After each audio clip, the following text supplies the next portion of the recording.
Now we shall discuss about Green Revolution. Green Revolution is a term was coined by William S. Gould in the year 1968.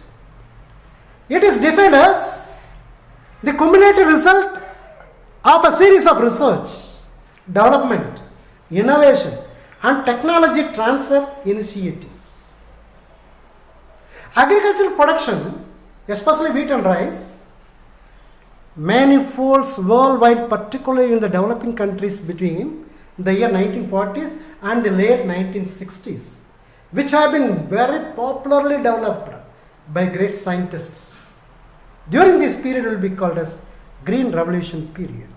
So the Green Revolution or the third agricultural revolution is the intensive plan of 1960 to increase crop yield in developing countries by introducing high yielding, resistant variety, increased irrigation facilities, fertilizer application and better agricultural methods or agricultural practices or agricultural management.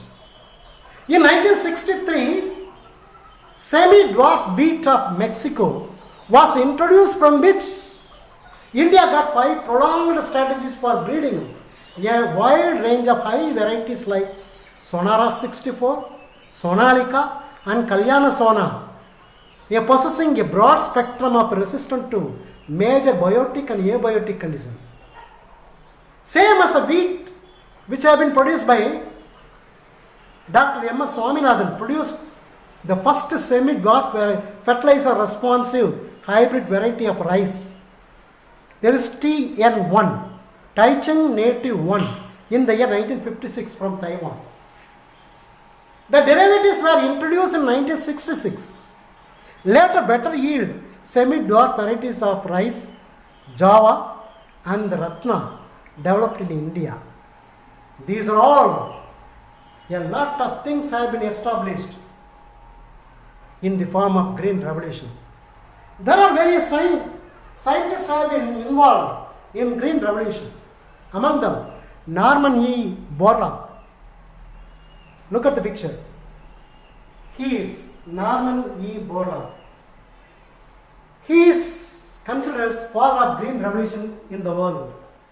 Norman E. Borlaug, the plant pathologist, plant breeder, devoted his life at the International Maize and Wheat Improvement Center at Sonora in Mexico. He developed a new high-yielding, rust-resistant, non-lodging dwarf wheat varieties like Norrington.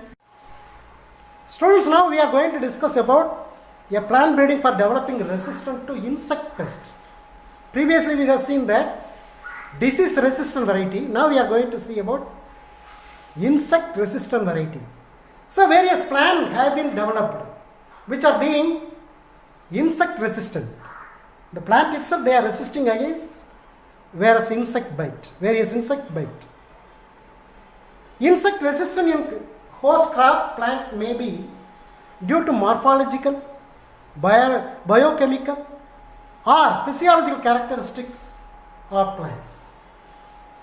Hairy leaves in several plants are associated with resistant to insect pest. For example, resistant to jacet insect in cotton and cereal, leaf beetle in wheat. In wheat, solid stem leads to non-preference by the stem shawly and smooth leaves, and nectarless cotton varieties do not attract bollworm insects. High aspartic acid, low nitrogen and sugar content in maize leads to resistance to maize stem borer. So, in such a way, various new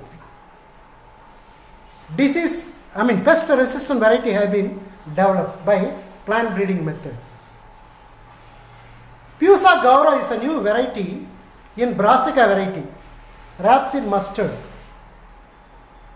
which will be again aphids insect. Aphid insect usually attacking this plant might not bite now because it's a new variety which is being against aphids.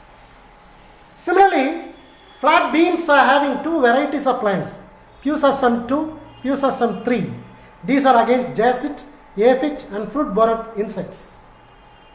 Similarly, Wakra bindi, it is nothing but Vendaka, lady's finger.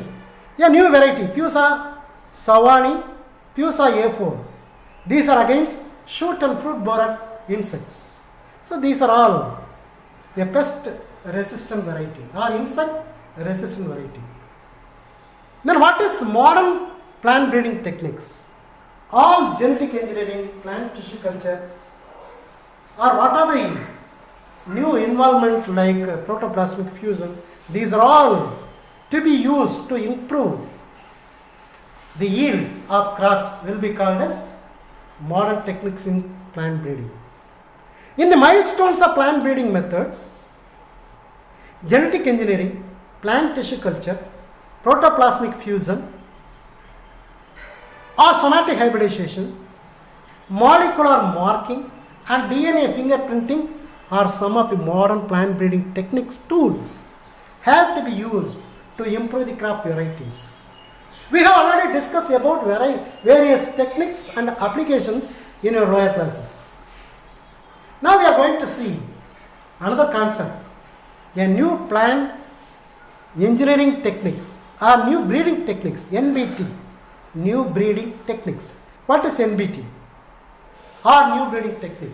So new breeding techniques are the collection of methods that could increase and accelerate the development of new traits in plant breeding. These techniques often involve genome editing. What do you mean by genome editing? If there is any defective genes are present in our chromosome that have to be removed with the help of a specialized technique called CRISPR-Cas technology. Lot of techniques are there available. Among them CRISPR-Cas technology, which will be very much helping to remove unnecessary genes which are present in the chromosome. These are called as genome editing. To modify gene or modify DNA at a specific location within the plants to produce new traits in crop plants. So this is called new breeding techniques. The various methods of achieving these changes in traits are cutting and modifying genome or genes during the repair process by tools like CRISPR-Cas technology. Genome editing to introduce changes in few base pair using a technique called oligonucleotide directed mutagenesis, that is ODM. Oligonucleotide directed mutagenesis, ODM techniques. With the help of it, we can do it. Similarly, transferring of gene from an identical or closely related species, that is called cisgenesis. Similarly, organizing processes that alter gene activity without altering the DNA itself. This is called as epigenetic method.